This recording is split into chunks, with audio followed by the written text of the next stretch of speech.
Hey y'all, Sonia Keister here. Welcome back to my kitchen. And today we're gonna make arancini. Arancini is really just the Italian version of what to do with leftover risotto. And I love it. They are so yummy. It's little balls of cooked rice that have been coated in breadcrumbs, some other little good bits added to it, and then fried, and usually served with a marinara sauce. It's delicious. So follow along, I'll show you the ingredients and the step by step and what you can do ahead of time. All right, so arancini, let's start off by what do we need to make our risotto. Risotto really starts with arborio rice, which is a short grain starchy rice, and I have about a cup of that. Then I have about a half cup of a dry white wine, already measured out. About 2.5 cups of broth. You can use water if you don't have broth on hand. Usually it's chicken broth or vegetable broth that's used for risotto. About a half a cup of finely chopped yellow onion, a couple tablespoons of butter, olive oil, salt and pepper. I do have some fresh parsley to add in to give it a nice herbaceous flavor at the end, along with a cup and a half or so of a 3 cheese blend. I'm using Fontina mozzarella and Asiago today, but you wanna have plenty of cheese in this dish. And then my little touch is crisped prosciutto. So prosciutto is like an Italian style bacon, and I just crisped it up on the stove so it cooks like bacon. I'm gonna crumble that in at the end with our fresh herbs and some pine nuts for added flavor and crunch. So that's everything we need to make the rice itself.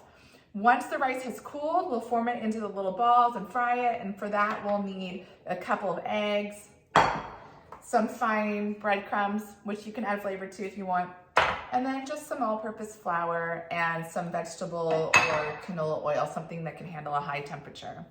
So follow along on the stove. We'll start with our risotto, and then we'll come back and form our arancini together. The do-ahead tips are the risotto can be made and cooled for several hours. In fact, it needs to cool for several hours before you form them into those little rice balls. And then the rice balls themselves, I'm calling them rice balls, arancini, can be made and formed a couple days ahead of your guests arriving. You definitely want to fry them at the last minute. That's the last minute part that's important. But the rest of it, the real labor, is all do-ahead steps. And it's worth it. So follow along and we'll come back and finish up together.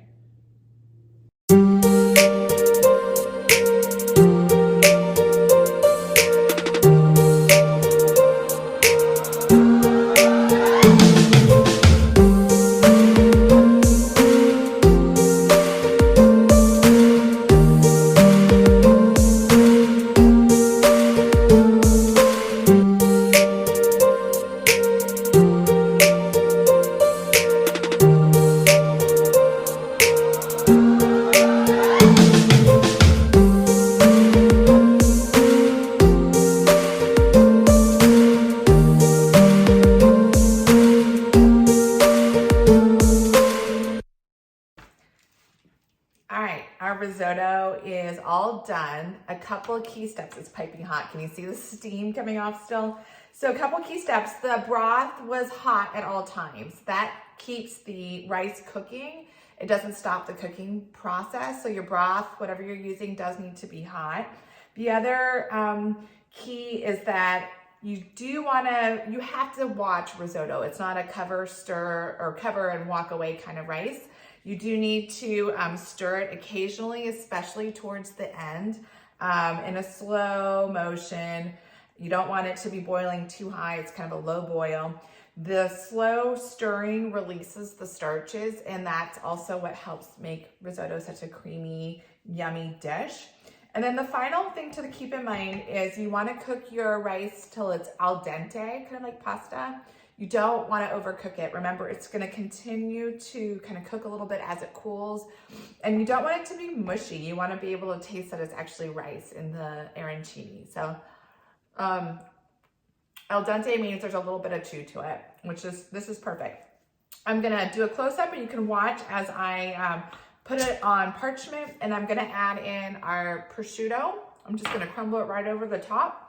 our cheese, pine nuts, and some fresh chopped parsley. And then I'm just gonna let it cool for a couple hours before we move on to the next step.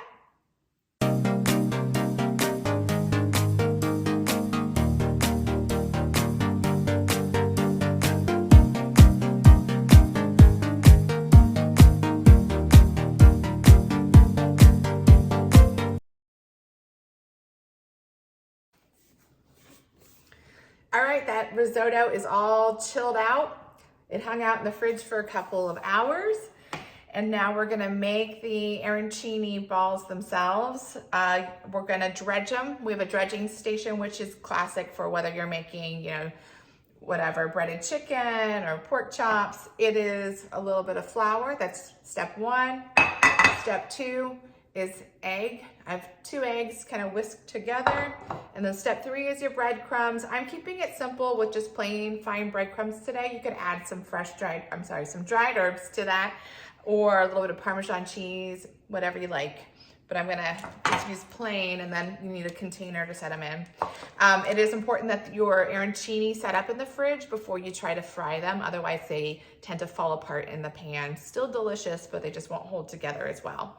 So again, this can be done ahead of time, making it easy for you to pull this dish together for when your friends or family or whoever you're entertaining pops on over.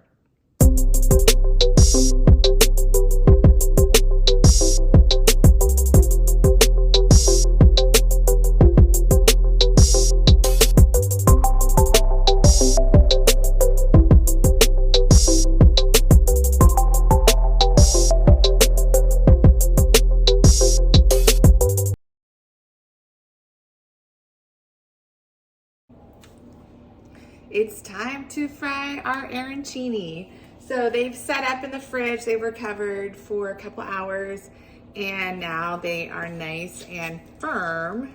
They're a little flat on one end, which is fine. Right before I put them in the hot oil, I just kind of reshape them. If they're not perfect circles or rounds, it really doesn't matter, as long as they stay together. So I have my arancini.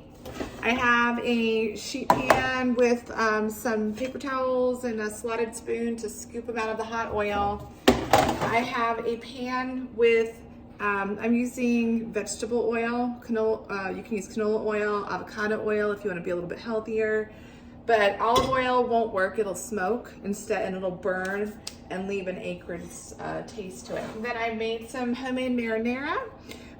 One of my cooking videos shows how to make an heirloom tomato blistered pepper sauce, which is delicious with these arancini. This is just a regular old marinara that I made. It has like basil and garlic and just some traditional flavors. So I'm gonna pop that in the oven. I have the oven on 250. Once my arancini come out of the oil, I'm gonna put them here to drain, and then I'm gonna remove the paper towels and put them in the warm oven just to keep warm until I'm ready to eat them.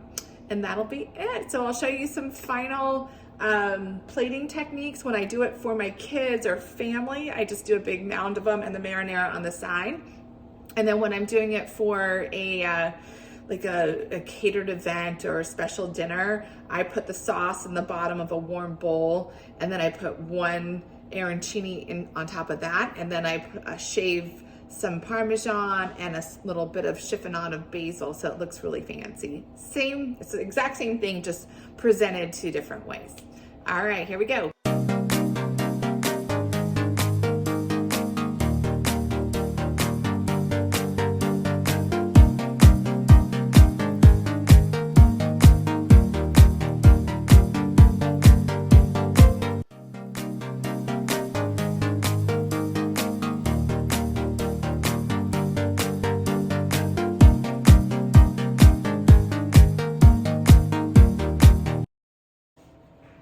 Okay, I have our arancini hot out of the oven. They're nice and warm and crispy. And I have marinara that I also rewarmed in the oven. And then I took some extra prosciutto and just re-crisped that in the oven.